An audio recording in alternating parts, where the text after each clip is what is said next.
What you see here is supposedly one of the few pieces of Elizabeth I's jewellery collection to have survived the centuries and made it to us.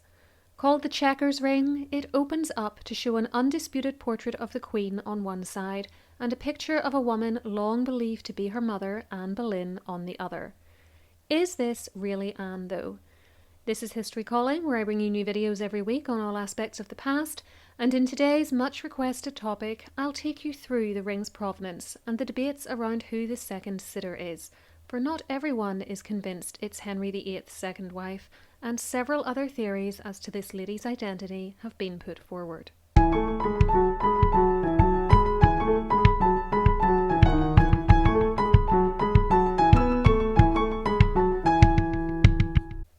The ring's band is made of mother of pearl, inlaid with rubies set in gold. There is a capital letter E picked out in diamonds on the top of the ring, called the bezel, and although you can only just see it, there is also a capital R in blue enamel underneath this E. Together, these letters stand for Elizabeth Regina, meaning Queen Elizabeth. Next to them, on the right-hand side of the ring, is a pearl. On the underside, we see a brightly coloured and beautifully rendered crest depicting a phoenix rising out of a flaming crown. The possible meanings of this crest are very important in debating how the ring came to be in Elizabeth's possession, but we'll return to them in a few minutes. The ring is a locket, and when opened, it reveals two absolutely tiny enamel portraits. The whole ring is only 175mm wide, each one showing a woman. The one on the bottom is undoubtedly a profile view of Elizabeth I, dressed in the fashions of the 1570s, complete with ruff. The image of her here resembles other paintings done at around that time, particularly one called the Phoenix Portrait, and so the ring has been tentatively dated to circa 1575. The portrait on top shows a woman wearing a black dress and French hood in the fashion of the 1530s. She has an oval-shaped face with high cheekbones, is facing forwards, and is wearing a necklace with what looks like a huge diamond pendant. The ring is currently in the possession of the Chequers Trust, which is where it gets its name from, and is usually kept at the British Prime Minister's country estate, also named Chequers. Its provenance is a little murky, though. The estate, and eventually the ring, were gifted to this trust by their previous owner, Viscount Lee of Ferrum. He purchased the ring at auction in 1919 from the descendants of Scottish nobleman Alexander, 1st Earl of Home, who lived between 1566 and 1619. Home served King James VI, and the story goes, and it's important to realise that a story is all it is, that James gave the ring to him sometime between taking the English throne as James I in 1603, at which point he would have inherited Elizabeth's jewels, and Home's death 16 years later.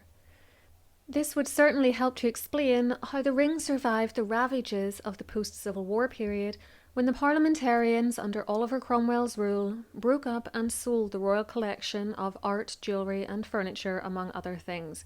But there are no records of the ring in any of Queen Elizabeth's jewellery inventories, and so despite the fact that I personally think it most likely did belong to her, given the amount of Elizabethan symbolism on it and the expense involved in creating such an item, there's not actually any hard proof of this. There is a story that the Chequers ring was taken off Elizabeth I's hand just after her death and spirited away to Scotland by her second cousin, Robert Carey, to be used as proof when he met with the Scottish king that Elizabeth was truly dead and James was now King of England. In fact, although Carey himself wrote that he presented the king with a blue ring to prove that he was telling the truth about the Queen's demise, which suggests that it was indeed one of Elizabeth's prized possessions, there is no evidence that it was the Chequers ring, and the description of it as blue does not match this mother-of-pearl, ruby, gold and white diamond ring. What we have here is yet more false information about the Tudors, given legs by pseudo-historians and the internet, but not supported by any primary source.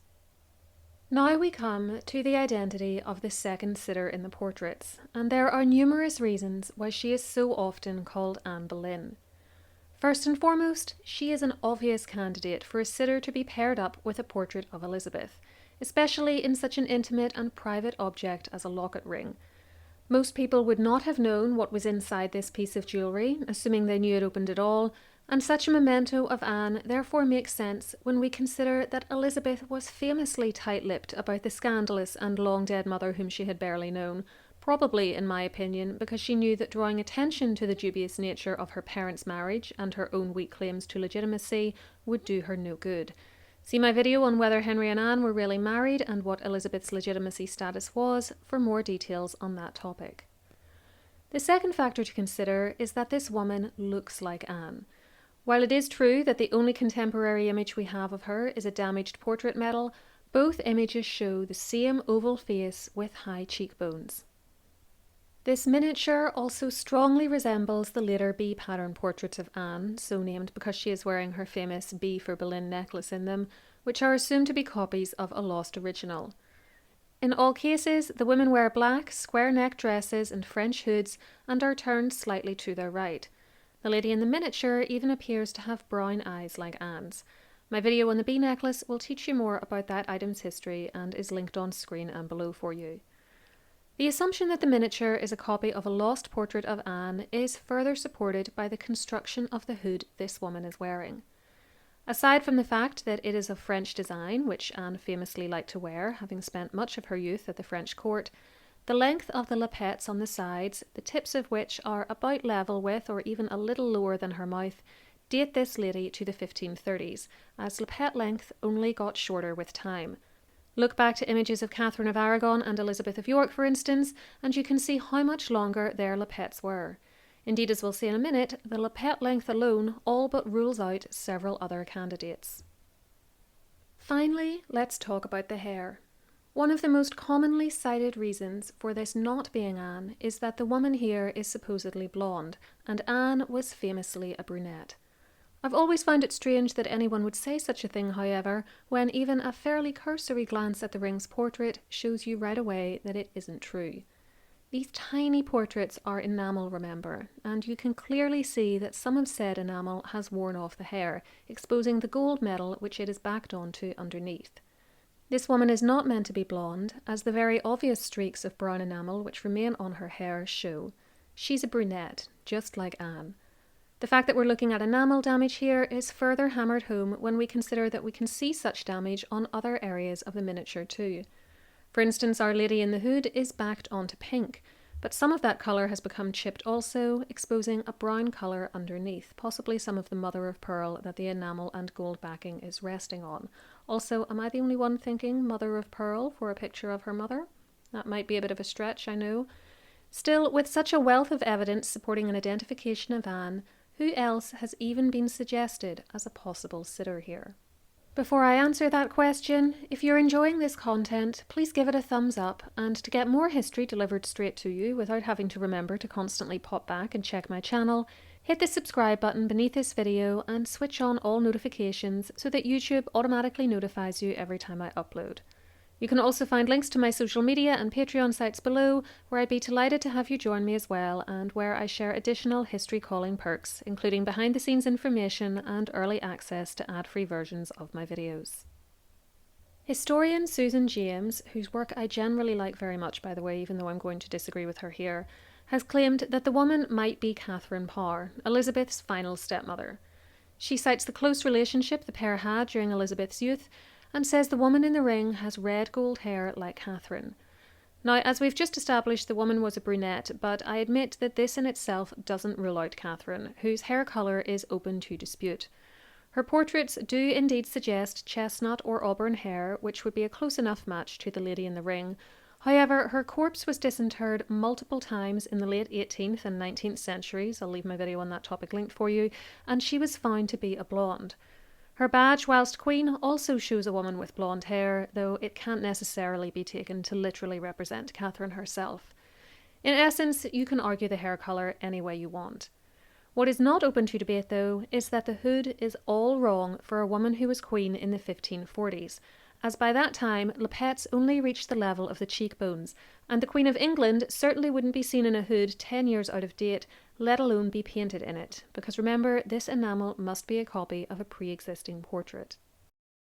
Another piece of evidence listed by James is the phoenix on the back of the ring, which was a symbol of the Seymour family, and which you can see here on the badge of Henry VIII's third wife, Jane Seymour. Catherine Parr's final husband was Jane's brother Thomas, and so the Dowager Queen could indeed have been associated with the Phoenix badge through him. However, the presence of this mythical bird is open to other interpretations too.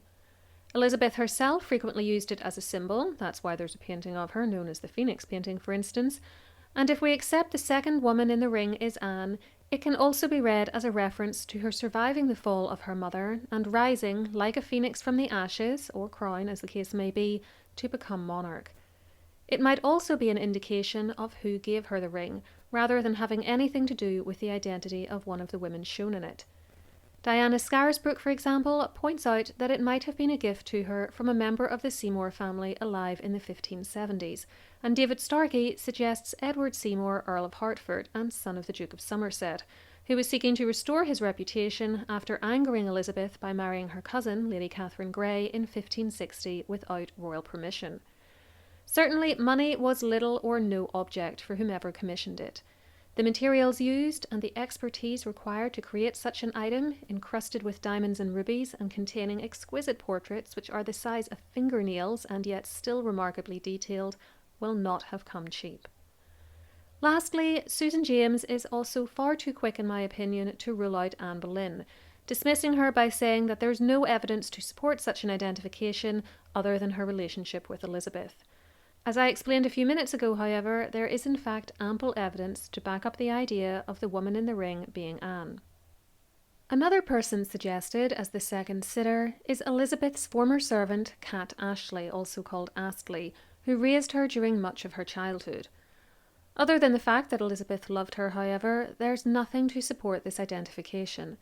The lady in the ring looks nothing like Cat and is also far too expensively dressed and bejewelled to be a servant, even a royal servant. I think we can reject that idea very quickly. The final contender is a young Elizabeth herself, as suggested by writer Mariona Ponce Buchaca. I'm very sorry if I mangled her name. This theory doesn't hold water, however, when we remember that Elizabeth was, like her father, a famous redhead. She did not have brunette or even auburn hair, and we have pictures of her in her youth to prove it. Nor would the creator of this image risk giving the Queen a poorly executed portrait of her that didn't even get her hair colour correct.